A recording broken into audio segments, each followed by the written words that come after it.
ایک حدیث میں اللہ کے نبی صلی اللہ علیہ وسلم فرماتے ہیں یخرج فی آخر الزمان رجال، زمانے کے آخر میں جب دنیا ختم ہونے کے قریب ہوگی تو چند لوگ ایسے معاشرے میں سماج میں پیدا ہوں گے یخدعون الدنیا بالدین، دین اور دنیا دونوں کو ملا دیں گے، دین کو سامنے رکھ کر دنیا کمائیں گے، اللہ رسول کا نام لے کر اپنی پراپرٹیاں بنائیں گے، تقوی طہارت کی باتیں کریں گے اور خود کو ڈباتے رہیں گے۔ تو دنیا کمانے کی خاطر دین کو بہانہ بنائیں گے، مذہب کو بہانہ بنائیں گے، اپنی حکومت اور سلطنت چلانے کی خاطر منوسمرتی اور منوواد کو آگے بڑھانا چاہیں گے، مذہب دکھا کر دنیا بٹورنا چاہیں گے، اور پھر ان کے لباس یلبسون للناس جلود الضأن من اللین، ایسے چہرے،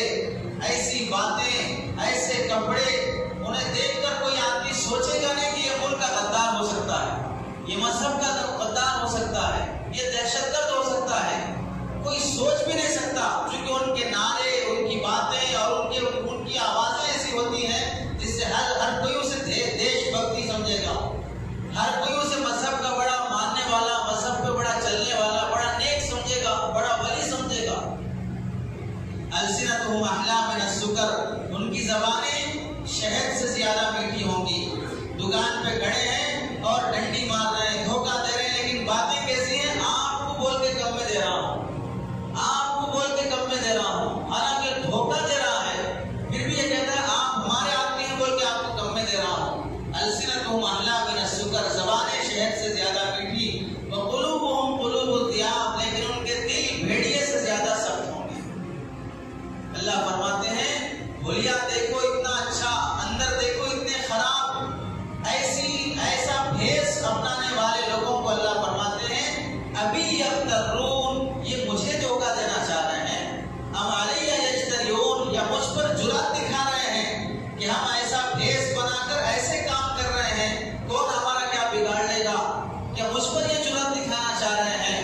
یقول اللہ عز وجل، اللہ ارشاد فرماتے ہیں فبی حلفت، میں قسم کھا لیا ہوں اپنی ذات کی، یعنی اللہ فرماتے ہیں میں اپنی ذات کی قسم کھا کے کہتا ہوں لأبعثن علی اولئک منہم فتنۃ، ایسے سماج پر، ایسے ملکوں پر میں ایسا فتنہ، ایسی آزمائشیں، ایسے عذابات مسلط کروں گا، تدعو الحلیم منہم حیرانا، کہ ان کے عقل مند لوگ، سائنٹسٹ اور بڑے بڑے ذہین لوگ بھی پریشان ہو جائیں گے، آخر اس پریشانی کا، اس عذاب کا، اس بیماری کا حل کیا ہے؟ بڑے بڑے لوگ بھی پریشان ہو جائیں گے، ذہین لوگوں کی ذہانت بھی، عقل مند لوگوں کی عقل بھی کام نہیں کرے گی۔ تو اللہ تعالیٰ جب کسی قوم کو پکڑنا چاہتے